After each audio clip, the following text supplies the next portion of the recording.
So what I did is interviewed a couple of my friends. They'll be at the end, hopefully answering your question a little better than I will, because since I've stopped playing it for the most part, I thought what I would do instead is do a little tutorial if you're thinking about starting what kind of character you should start. So let's go over your choices. I think a lot of it's going to have to do with what your personality type is. You want to kind of match that up to the character. So if you're like the life of the party, or you want to be the life of the party, I'm going to suggest you choose a warrior, because they're required for pretty much everything. You're going to be the guy that's out front, the center of attention. If you're not there, nothing's going to get started. So everyone's going to depend on you, but also be angry at you when you're not around. You will find very quickly, though, that as a warrior you will develop a super short fuse, because you will always be dependent on other people keeping you alive. And often they won't do that. So eventually you'll become jaded and hate the game. Okay, for Halloween you ever wanted to dress up and be a ballerina, a superhero, a cheerleader, or maybe like a real knight in armor? Or maybe it wasn't even Halloween, you just wanted to dress up? Because I'm going to suggest a paladin for you, because they're very much a combination of superhero and ballerina. You can get right out there and be the center of attention, being the main guy fighting, but you can also save people if you feel like it, which most of the time you probably won't, or you'll forget to, and then you'll bring them back to life and think that that was almost as good as saving them. Now maybe that stuff is too slow for you. If you're the kind of person that really loves caffeine, or stuff stronger than caffeine, but along the same lines of caffeine, I'm not going to make any suggestions, but you know what I'm talking about. I'm going to suggest a mage for you. A mage is the most twitchy type of class I think you can play. Very, very short attention span usually. As a mage you get to throw all kinds of high damage spells for a really short burst of time, and then until you've burned all your mana. And the second you get mana back, you're going to be right out there trying to pull again. A mage who has just gotten his mana back is the most dangerous thing to a group.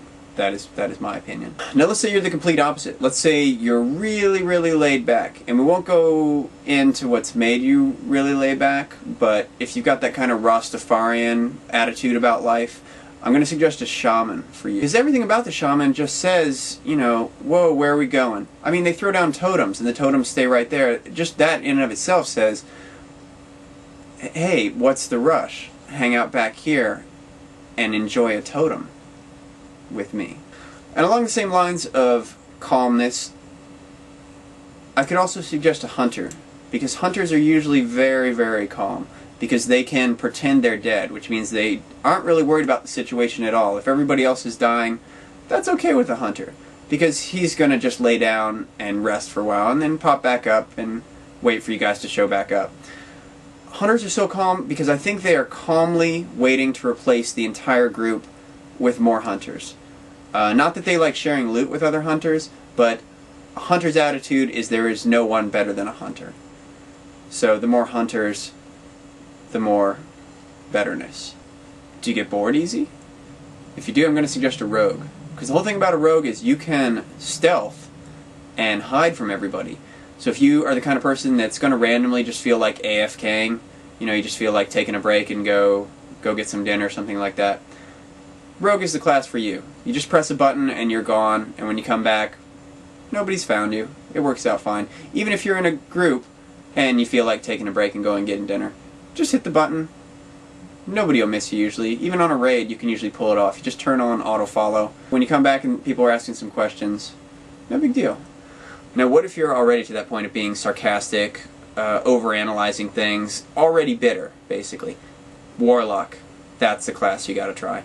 Because warlocks, they cannot kill anything right away. So they are always going to be frustrated. It takes them a long time to kill things. They can get the job done, but often the warlock will be dead first. But hey, sometimes life's like that. Feeling helpful? I'd say go with priest.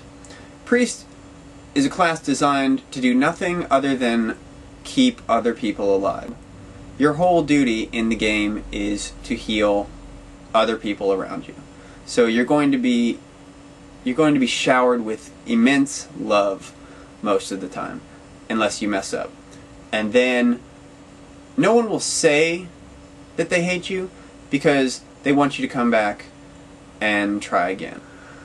Now, with nice people like priests, there always is this Dr. Jekyll and Mr. Hyde thing going on. So if you find you're one of those nice people, but in the back of your mind you're ready to become a serial killer at any time, Shadow Priest. That'll make you so happy. So happy. And finally, after hearing all these choices on the menu, are you still having a hard time making a decision? Are you the non-committal type? Well, Blizzard has a class for you too. It's called the Druid, which can do pretty much everything, but does it all really, really badly. In fact, even if you spec completely to do one of the Druid specialties, there are going to be 2 or 3 other classes that do it 5 times better than you. And you'll never accept that. You'll always think you can do it better. But that's the price you pay for not being able to decide what you're going to order. World of Warcraft. Yes. Veronica, feel free to start. What are your feelings about World of Warcraft? It's addicting.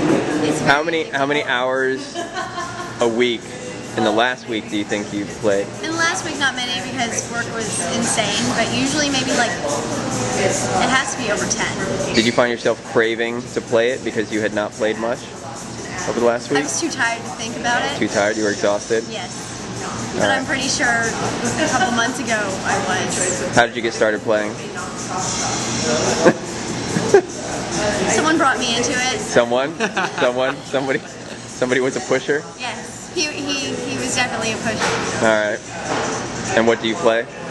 I play a level 70 druid, balanced spec, and I'm a moonkin, and I like to blow shit up. Alright, and what's your favorite thing about playing a druid? Trees. The trees. How could I not see that coming? The trees, the moonkin dance, the fact that if I actually knew how to play my class well, I can do many, many things. Alright, and have you ever encouraged anyone new to start playing? All the time. Yes. Yes. And how do you do that? How do you bring that up? I don't know. It's weird. Pretty much she just screams in their face, "You gotta play WoW with us." That's really what she does. But the thing is, it's always already in the conversation. So at some point with anyone we meet, it gets brought up, and then I immediately start advertising for it. All right. But have you why actually it comes up in every conversation, I really don't know. Have you successfully got anybody to start playing? Yes. Yeah. One of my friends, Brian. But I mean, that I had to go to great lengths to. He didn't want to play, and so I was like, here. Well, I took the software down to his house and gave him the free trial slip that comes in the thing, and forced him to start playing. All right, Kevin, yes. You're up. When did you start playing Warcraft? A long time ago. It was Later than most, maybe a little over a year ago. It was February of last year. And what do you play? I play Priest mainly, but I play actually one of every class that there is. Do you think that's because you like to collect everything? No, I think it's because I like to show that I'm better than everybody else. This is true. Alright, so why the Priest? Why is the Priest your main person? Started off with a Hunter, thought it was boring, didn't really like it. Which is true. And so, you know, I moved on to another class. I'd never played a healing class before. I'd always been, you know, basically the controlling class of the group, in more ways than one. So I decided, okay, fine, I'll be the healer. And then it turns out that the priest actually doesn't have to just be a healer. I can actually, you know, spec myself in a way to dish out massive damage and beat down rogues. You're a son of a bitch. Okay, if you could talk to Blizzard and change one thing about Priest, what would you say to them? I'd say that mind control should be a half-second cast. That'll never happen. And same question, have you ever encouraged somebody else to start playing? Yeah, I got a really good friend actually that kind of stopped playing a while ago, and I've been trying. All right, this interview is now over.